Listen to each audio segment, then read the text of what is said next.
سیدنا و مولانا محمد و بارک وسلم صلاۃ و سلام علیک یا رسول اللہ صلی اللہ تعالی علیہ وسلم۔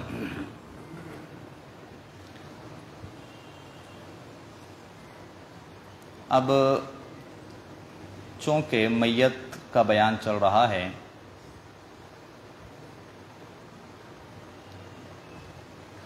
بعد انتقال جب انتقال ہو جائے تو بعد انتقال کفن دفن میں جلدی کرنی چاہیے۔ کفن دفن میں انتظار کرنا یہ منع ہے، بلا وجہ نہیں کرنا چاہیے۔ اب کفن دفن میں سب سے پہلی جو چیز آتی ہے انتقال کے بعد وہ ہے غسل۔ جو سب سے پہلا مرحلہ میت کا غسل کا مرحلہ آتا ہے۔ تو آئیے میت کے غسل کے بارے میں کچھ چیزیں سیکھتے ہیں۔ اول چیز تو یہ کہ میت کا جو غسل ہے، یہ آج کل ایسا ہو گیا ہے نا کہ آج کل میت کو غسل دینے کے لیے ایک خاص لوگ ایسے تیار ہو گئے ہیں، یا ایک خاص لوگ ہیں جو یوں کہیے کہ ان کے ایک یہ جیسے ہو گیا ہے کہ وہ میت کو غسل دیتے ہیں، ان کی ذمہ داری کہیے، ان کا کام ہو گیا ہے۔ حالانکہ میت کو غسل دینا یہ ایسے کسی کا جو ہے کام ہونا یا کسی کے ایک طرح سے ذریعہ معاش ہونا، یہ ایسا نہیں تھا یا ایسا نہیں ہے، بلکہ میت کا غسل دینا جیسا والد کا مثال کے طور پہ زندہ ہونے پر اس کے آل اولاد اور رشتہ داروں پہ جیسا حق تھا، بعد انتقال اس کو غسل دینا، کفن دینا، جنازہ پڑھنا اور دفن کرنا یہ ویسے ہی باقاعدہ اولادوں کا اور گھر والوں کا حق ہے۔ یعنی اس کے حقوق میں سے ہے یہ چیز، میت کے حقوق میں سے یہ چیز ہے کہ میت کو غسل دیا جائے، میت کو کفن پہنایا جائے، میت کو جو ہے دفن کر دیا جائے، یہ اس کے حقوق میں سے ہیں۔ آج کل مگر ایسا ہو گیا ہے کہ کوئی بھی گھر والوں میں سے آگے نہیں آتا ہے۔ کیوں نہیں آتا ہے؟ کہ بھائی پتہ ہی نہیں، پیدا ہونے سے لے کے اب تک کبھی معلوم ہی نہیں، میت کو ہاتھ ہی نہیں لگایا کبھی۔ جبکہ ہمیں چاہیے کہ ایک چیز انشاءاللہ یہ سیکھتے ہیں کہ اپنے نہیں، جب کسی کی بھی میت میں جائیں گے نا، تو اگر ہم لوگوں میں سے کوئی ایسا اگر ہے کہ جس نے کبھی بھی اس میں حصہ نہ لیا ہو، کس چیز میں؟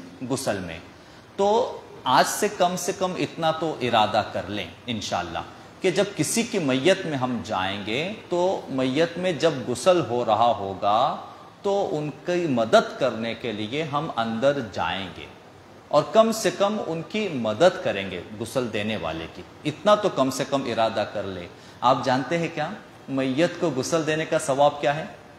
میت کو غسل دینے کا ثواب یہ ہے کہ جس نے، حضور فرماتے ہیں، جس نے میت کو غسل دیا وہ گناہوں سے ایسا پاک ہو جائے گا جیسے آج ہی اپنی ماں کے پیٹ سے پیدا ہوا ہو۔ اس کے تمام گناہ معاف ہو جائیں گے میت کو غسل دینے والے کے۔ تو لہٰذا ہمیں چاہیے کہ ہم میت کے غسل میں حصہ لیا کریں۔ میت میں جاتے ہیں تو کیا دور کھڑے رہ کے دو چار لوگ باتیں کرتے بیٹھ جاتے ہیں۔ اس لمحے کی اس کی اہمیت کیا ہے یا وہ سچویشن کی قدر کیا ہے، یہ کبھی ہم لوگ اس کی یہ اہمیت بس ایک فارمیلٹی پوری کرنے کی جیسے ایک عادت بنی ہوئی ہے، ایسا نہیں کرنا چاہیے۔ بڑی اہمیت ہے اس پل کی، ان چیزوں کی بڑی۔ ہمارے بزرگان دین کیا فرماتے ہیں معلوم کیا؟ میت میں جائیں تو کیا؟ میت میں جائے تو ہمارے بزرگان دین یہ کہتے ہیں کہ میت میں جانے کے بعد، ارے میت تمہارے سامنے پڑی ہے نا، ایک میت تمہارے سامنے پڑی ہے، تو ہمارے بزرگان دین فرماتے ہیں کہ اس میت کو دیکھ کے ساری چیزوں میں اپنے آپ کو تصور کریں۔ اپنے آپ کو کیا تصور کریں؟ کہ جیسے آج یہ بے بس پڑا ہوا ہے، ایسے میں بھی ایک دن بے بس پڑا رہوں گا، یا میرا بھی ایسا ہی ایک وقت آئے گا۔ اور میت میں جانے کے بعد عبرت حاصل کرنے کے 1000 موقع ہمارے سامنے ہمارے لیے موجود ہوتے ہیں۔ میت کی کیفیت کو دیکھ کے، میت کی حالت کو دیکھ کر، یا میت کی چہرے کو دیکھ کر ہر چیز سے ہم درس حاصل کر سکتے، سبق حاصل کر سکتے۔ ہمارا کیا ہے، میت میں جاتے جاتے بھی ہنستے ہنستے جاتے ہیں، واپس آتے آتے بھی ہنستے۔ قبرستان میں ہنستے ہیں کچھ لوگ، یا میت دفن ہو رہی یا ان کی کھلکھلے چل رہے یہاں پہ۔ اللہ اکبر، نہیں ہونا چاہیے۔ ایک ہوتا ہے کہ آدمی کیا بولتے ہیں، اس سے خیال نہ کرے یا اس کو یاد نہ ہو کہ میرے کو کیا کرنا ہے، اور ایک ایسا ہوتا ہے کہ آدمی سب کچھ جانتے ہوئے، سب دیکھتے ہوئے نڈر بے خوف ہو کر بے فکر ہو جائیں۔ تو نڈر بے خوف بے فکر ہونا یہ کبھی بھی اچھا نہیں ہے۔ تو لہٰذا میت کے کچھ آداب ہیں، میت کے آداب ہم کو ہمیشہ یاد رکھنے چاہیے۔ میت میں جائیں تو جتنا زیادہ ہو سکے ذکر و درود کریں۔ ہمارے بزرگان دین تو میت میں شروع سے آخر تک ان کا رونا تھمتا نہیں تھا بھائی۔ آج رشتہ دار نہیں روتے ہیں، یہ الگ بات ہے کہ واویلا کرنا منع ہے، یہ الگ بات ہے کہ چیخو پکار کرنا منع ہے، اور یہ الگ بات ہے کہ غم ہے تو ہی روئے گا، غم نہیں ہے تو نہیں روئے گا، کہ کوئی بیٹا نہیں رو رہا ہے تو ایسا نہیں کہ اس کو غم نہیں ہے۔ بات یہ نہیں ہے۔ بات کیا ہے؟ بات یہ کہ میت کو دیکھ کے تو نے اپنی انجام، اپنی آخرت کو تو نے کیا یاد کیا، اس چیز کو لے کر بزرگان دین رویا کرتے تھے۔ تو اس میں غم یا غم نہیں کی بات نہیں ہے، اپنے اس انجام کو دیکھ کے ہم کو رونا آنا چاہیے کہ ہمارا کیا انجام ہوگا۔ اور بہت ساری میتیں عبرتناک ہوتی ہیں، ہمیں دیکھ کر کبھی درس حاصل کرنا چاہیے۔ عبرتناک انجام کچھ اموات کا ہوتا ہے۔ تو سب سے پہلا مرحلہ آتا ہے غسل کا۔ تو آئیے غسل کا جو مرحلہ ہے وہ انشاءاللہ ہم سیکھ لیتے ہیں جتنا ہو سکے ممکن، انشاءاللہ 11 منٹ میں۔ تو سب سے اول چیز کفن غسل میں جلدی کرنی چاہیے جب انتقال ہو جائے۔ تو غسل کا جو تختہ ہوتا ہے، آج کل تو مسجدوں میں باقاعدہ الحمدللہ موجود ہے، تو وہ تختے کو بچھا دیا جائے، یعنی تختے کو لگا دیا جائے۔ میت کو اس کے اوپر لانے سے پہلے یا میت کو اس کے اوپر لٹانے سے پہلے جلائیے یا لوبان جلا لیجئے۔ اگر بتی یا لوبان جلا کر پہلے سیدھی طرف، اچھا تختے کو رکھنا کیسے ہے؟ تختے کو رکھنے کا یہ طریقہ بہتر ہے کہ قبلے کی طرف پیر ہوا، یہ طریقہ ہے میت کو نہلانے کے لیے رکھنے کا طریقہ ہے یہ کہ قبلے کی طرف پیر ہو، رکھا جا سکتا ہے۔ اگر ایسا ممکن نہیں ہے، کچھ وجہ سے ایسا نہیں رکھا جا سکتا، تو پھر ایسے بھی رکھا جا سکتا ہے کہ جیسا ہم سنت طریقہ، سونے کا جو سنت طریقہ ہے نا، اس طریقے سے بھی رکھا جا سکتا ہے۔ تو یہ دونوں طریقے سے میت کو نہلانے کے لیے کیسے بھی لٹایا جا سکتا ہے، چاروں جانب، یہ بھی یاد رکھیے۔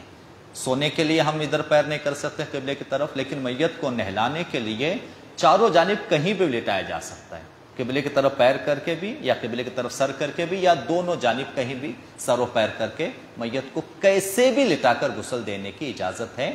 قبلے کی طرف پیر کرنا بلکہ بہتر بتایا گیا ہے کہ قبلے کی طرف پیر کر کے میت کو غسل کے لیے لٹایا جائے۔ تو میت کو لٹانے کا طریقہ یہ، اور دھنی دینے کا جو طریقہ ہے نا، دھنی دینے کا طریقہ پہلے سیدھی جانب، جو دھنی دینا میں دھواں، خوشبو کا دھواں، دھنی دینے کا طریقہ کہ جو میت کو اب جس طرف ہم لٹانے والے ہیں اس کی جو رائٹ سائڈ آئے گی، اس کی جو سیدھی طرف آئے گی نا، سیدھی طرف میں پہلے 3 مرتبہ سر سے شروع کر کے پیر تک لائیں، یہ 1 مرتبہ، پھر سر سے شروع کر کے پیر تک لائیں، یہ 2 مرتبہ، پھر سر سے شروع کر کے پیر تک لائیں، 3 مرتبہ۔ یہاں 3 مرتبہ ہوا، ایسے ہی الٹی دائیں طرف پھر 3 مرتبہ، اس طرح سے 3 مرتبہ دھنی دے دیں۔ پھر اس کے بعد میت کو تختے پر لینا ہے۔ میت کو تختے پر لینے کے بعد اب ان کے کپڑوں کو تو پھاڑ کر ہی نکالنا پڑے گا، اگر نکل سکتے ہیں آسانی سے تو ٹھیک، ورنہ تو کاٹ کے ہی نکالنا پڑیں گے کپڑے۔ کپڑے نکالنے سے پہلے میت کے سطر یعنی کہ ناف سے لے کر گھٹنے کے نیچے تک کے حصے کو موٹے کپڑے سے چھپا دیا جائے، اور سفید کپڑے کے بجائے اگر کلر والا کپڑا ہو تو اچھا ہے، کیونکہ سفید کپڑے میں سطر نظر آتا ہے، چمکتا ہے، کلر والے کپڑے میں سطر نہیں چمکتا ہے، تو لہٰذا کلر والا کپڑا، اور وہ بھی اگر موٹا ہو، موٹا لینا چاہیے، موٹا بہتر ہوتا ہے، ناف سے لے کر گھٹنے تک کے لیے ایک ایسا کپڑا تہبند اوپر سے ڈال دیا جائے، چادر اوپر سے ڈال دی جائے، اور پھر جو ہے میت کے کپڑوں کو اتار لیا جائے۔ میت کے غسل کو، اب غسل کا طریقہ انشاءاللہ غسل کا طریقہ کل شروعات کر دیتے، کیونکہ ابھی 11 منٹ مکمل ہو چکے ہیں، پورا ہو نہیں پائے گا غسل کا طریقہ۔ تو غسل کا طریقہ بڑا آسان ہے، بڑا آسان ہے، انشاءاللہ کل غسل کا طریقہ انشاءاللہ بیان کیا جائے گا۔ ان اللہ وملائکتہ یصلون علی النبی یا ایھا الذین آمنوا صلوا علیہ وسلموا تسلیما اللهم صل علی سیدنا و مولانا محمد وعلی آل سیدنا و مولانا محمد وبارک وسلم صلاۃ و سلام علیک یا رسول اللہ صلی اللہ تعالی علیہ وسلم۔ سبحان ربک رب العزۃ عما یصفون وسلام